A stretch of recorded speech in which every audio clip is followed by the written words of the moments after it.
तुझसे उम्मीद मुझे तेरा ही सहारा है, तुझसे उम्मीद मुझे तेरा ही सहारा है। निर्बल गरीब हूँ मैं, कोई ना हमारा है, निर्बल गरीब हूँ मैं, कोई ना हमारा है। निर्बल गरीब प्यारे, कोई ना हमारा है, गरीब प्यारे, कोई ना हमारा है। कब तक तरसाएगा, कब तक बहलाएगा, कब तक तरसाएगा, कब तक बहलाएगा। मेरे आंसू पहुँच कर मुझे गले लगाएगा, ओ मेरे आंसू पहुँच कर मुझे गले लगाएगा, ओ मेरे आंसू पहुँच कर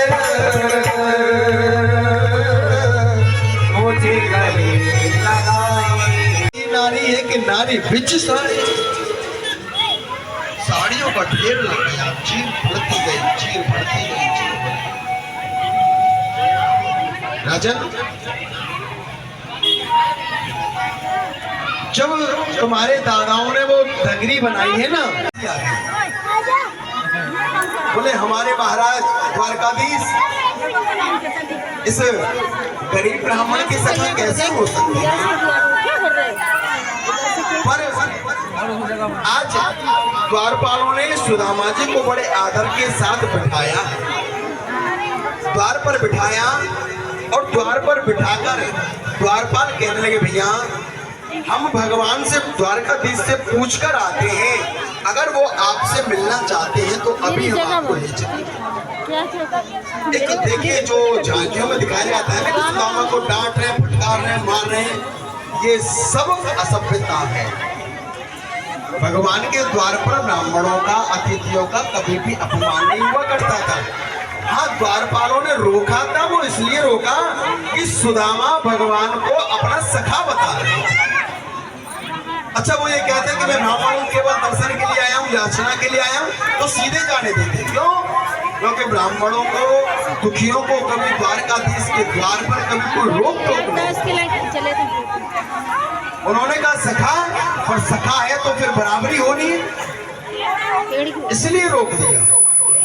आज द्वारपाल भगवान से पूछने गया, भगवान भोजन करके विश्राम करने की अवस्था में है, मुकुट रखा है, वंशी को कहीं रखा है, पीताम्बर को उतार दिया और चरण पादुका को उतार कर सिंहासन पर बैठे भगवान विश्राम की अवस्था में है। इतने में द्वारपाल पहुंच गया। द्वारपाल खड़ा है, बोले स्वामी एक विशेष सूचना। बोले इस समय कैसे आना हुआ द्वारपाल?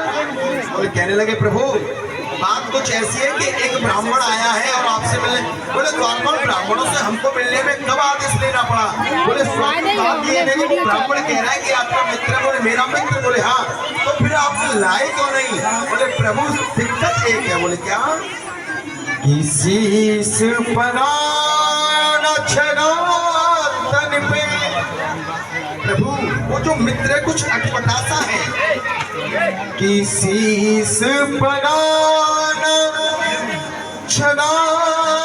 तन पे प्रभु जाने को आई बसो के ही ग्रामा। बोले प्रभु ऐसा अटपटासा है, ना सिर पर कोई पगड़ी है, पैरों में ना कोई जूता चप्पल है, तन पर भी कोई कुछ ऐसा कोई वस्त्र जो आपसे मित्रता रख सके। बोले ओ धोती फटी सिलटी दुपटी हम बतावत अपनो नाम।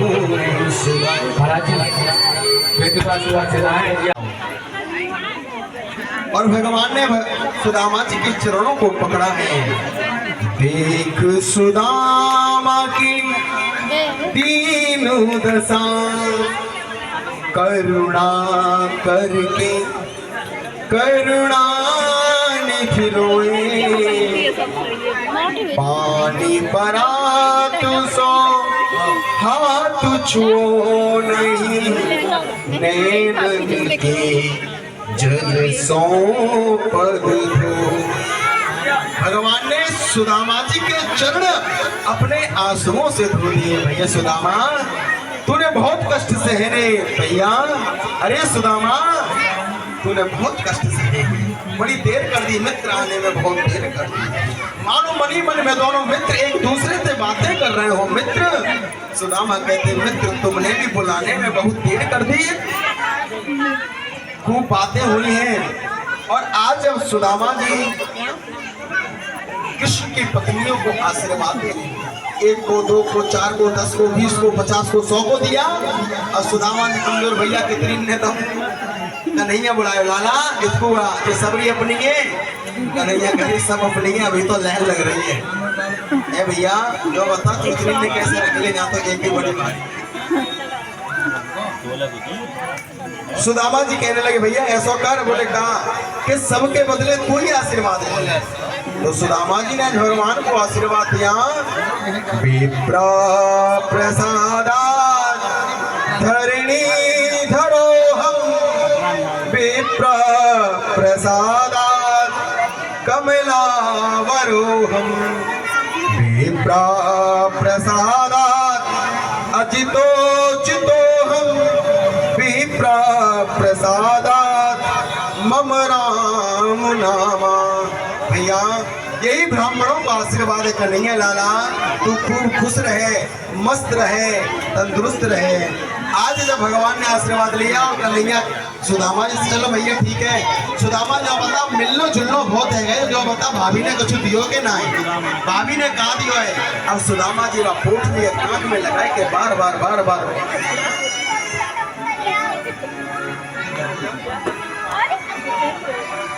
सुदामा जी अब पोटलिए लगा के बार बार छुपा रहे भैया ना है कछु ना। अरे सुदामा भाभी ने ऐसा ना है कछु ना कछु तो दी होगा। भगवान ने सुदामा को वो दिन याद कराए कि तूने मेरे चने खाए सुदामा, इसलिए तुझे थोड़ा दुख को। देखिए 10 मिनट बाद बड़ी सुंदर कृष्ण और सुदामा की झांकी आने वाली है। हाँ आराम से इधर जब भगवान ने कहा भैया भाभी ने कछु ना कछु तो दिए होगा, और सुदामा जी छुपाने लगे। भगवान ने कहा कि सुदामा तुमको याद है जब गुरु माँ ने चने खाने के लिए दिए थे, हैं? मैं पेड़ पे ऊपर लकड़ियां तोड़ रहा था, नीचे थे, बारिश हो रही थी। मैंने कहा सुदामा दांत कैसे बज रहे? तो तुमने कहा कि ठंड के मारे बज रहे, तुम मेरे चने खा गए। सुदामा याद है? बोले हाँ भैया याद है। उन्हीं चनों का तो भुगतान मैं आज तक भुगत रहा हूँ भैया। क्यों? क्योंकि सुदामा को पता है वो चने सापित चने थे, वो श्रापित चने थे। इन चनों को जो खाता वो दरिद्र हो जाता, गरीब हो जाता। सुदामा नहीं चाहते कि मेरा कन्हैया कभी गरीब होता, मेरे कन्हैया को वो दुख सहने पड़ते। बाती सुदामा, मैंने पूछा भैया सुदामा कैसा है? तो सुदामा तूने कहा मैं सबसे खुश हूँ। और जब कन्हैया ने उस पोटली में चावलों के दाने को देखा तो 4 प्रकार के दाने, भगवान समझ गए कि इसमें से एक भी दाना सुदामा के घर का नहीं है। 1 मुट्ठी 2 मुट्ठी जैसे भगवान ने लिए तो 2 लोगों को भगवान ने सुदामा को दान में दे दिया। और तीसरों जैसे खावे लगे, रुक्मणी मैया ने हाथ पकड़ लिया, बोले भगवान कच्चे पेट में दर्द हो जाएगा। मानो सारे इशारों में कहने वाली हो सब दे देंगे तो तुम कहाँ रहेंगे, रोक दिया है। और आज कुछ समय के बाद सुदामा जी जाने लगे तो सुदामा जी ने सोचा मैं कहूंगा तो है नहीं, कुछ देना हो तो दे देगा। अच्छा भैया कन्हैया जा रहे हैं, कन्हैया कहने लगे जा रहे हैं तो जाओ, सुनो जा तो रहे जा, धोती उतार जाओ, अपनी फटिये पहन जाओ। सुदामा जी सोचने लगे बड़ो पैसा वारो बनता, एक धोती भी ना दे जा रहे कि फटी टूटी है मैं दिए दे रहा हूँ। और बेचारी सुशीला बावरी न सोचती कि द्वारकाधीश के यहाँ जाऊं तो धन दे वो। अच्छा सा जा मारे ना दे रोधी सब अपनी घरवारी से दुबक के देखो, बाहर गेट पे जाके देखो। अच्छा भैया जामे कन्हैया समझ गए, क्योंकि कन्हैया ने अब तक हाथ पीछे कर रखे हैं। कहते हैं हाथ पीछे माया के होते हैं। और कन्हैया ने कही सुदाम भैया जा, और कैसे कहूँ जा। जब खुले हाथ दिखा दिए तो सुदामा समझ गए यहाँ से आस लगाना बेकार है। सुदामा जी आज जब द्वारका से बाहर गए तो सुदामा जी सोच रहे क्या खोया क्या पाया, पगला सोच रहा है। मैंने क्या खोया और क्या मिल गया। वो पागल थी सुशीला, पगला सोच रहा है।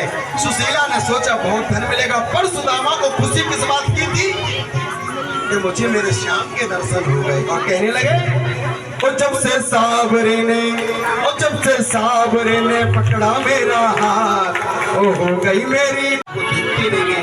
जीवन में खुशी आवे, जीवन में सत्संग रहे और जीवन में सदगुरु का सत्संग रहे, तो यही भगवान की सबसे बड़ी कृपा है। इधर भगवान का भजन सुदामा जी करने लगे। आज जब भगवान का इन लीलाओं को समापन कर कर जाने का समय आ गया, तो भगवान अपने सभी यादव पुत्रों को, यदुवंशियों को बैठकर समझा रहे हैं। क्यों? यौवनम रूप संपत्ति प्रभुता विवेकता एकैकमिप्पनर्थाया किम यत्र चतुष्टयम्। हे पुत्रों, कभी भी जीवन में किसी संत का, किसी साधु का, किसी ब्राह्मण का, किसी गुरु का अपमान मत करना। अपने अहंकार के वशीभूत सामने वाले की इज्जत रखना, कभी भी अहंकारी मत होना। उनको लगा कि पिताजी की तो बुद्धि खराब है, 24 घंटा जब देखो तब ब्राह्मण ब्राह्मण ब्राह्मण, साधु संत, ब्राह्मण साधु संत, धर्म धर्म धर्म। बोले आज पिताजी को पर्चा कर देखते हैं। भगवान का एक पुत्र है सांब, और सांब ने पेट पर कपड़ा लपेटा संतों की परीक्षा लेने के लिए चले गए। अभी भी ब्राह्मण संतों के गुरुओं की परीक्षा ले लेनी चाहिए। उन्होंने कहा हमारे यादवों में नहीं बहू आई है, जाके कहा होगा। संतों ने कह दिया कि विश्वामित्रो सिताकण्व दुर्वासा भृगुरडिरा कश्यपो वामदेवो त्रिवशिष्ठो नारदया। जाओ हे यादव वंशी यादवो, तुम हमारा अपमान करते हो, इसके मूसल होगा और वो मूसल तुम्हारे वंश का विनाश करेगा। भगवान ने कहा कि मेरे 99 लाख से ज्यादा यदुवंशी हैं। यादव केवल अपना विनाश खुद ही करते हैं, इनको कोई दूसरा मानने वाला नहीं। उनको पता है मैं इनको छोड़कर जाऊंगा तो ये पृथ्वी को डमाडोल कर देंगे। इसलिए का कहते हैं संस्कृत में सरकंडे को। और सभी यदुवंशी आपस में मदिरा का पान करने लगे, दारू पीने लगे, एक दूसरे को आपस में मारने लगे। बलराम जी ने समझाया, बलराम जी को मारने के लिए आए। बलराम जी समझ गए सब भगवान की इच्छा। बलराम जी अपने धाम को चले गए, यात्रा पर चले गए। इधर आज उद्धव को पता चला है कि भगवान अपनी यात्रा को पूर्ण कर जाने वाले। उद्धव से भगवान ने पूछा किया, प्रभु कलयुग में आपसे कैसे मिलन होगा? तो भगवान ने कहा, हे उद्धव, इस कलयुग में केवल मुझसे मिलने का एक ही साधन है। बोले क्या? कि एक को छोड़कर त्याग ही मुझसे मिलने का साधन है। जितना एक को छोड़कर दूसरे को पकड़ा जाएगा, समझ लेना। माया को छोड़कर जो मुझे पकड़ेगा, मुझसे मिलने का साधन केवल यही है। और दूसरा सरल साधन है भक्ति का मार्ग। भक्ति मार्ग, प्रेम मार्ग से मुझे प्राप्त किया जा सकता है कलयुग में। कथाओं के माध्यम से मुझको प्राप्त किया जा सकता है कलयुग में। और आज भगवान ने यदु महाराज की कथा सुनाई। दत्तात्रेय जी के 24 गुरुओं का वर्णन सुनाया। दत्तात्रेय जी महाराज ने शिक्षा गुरु जीवन में कितने भी बना लो, दीक्षा गुरु एक ही होना चाहिए।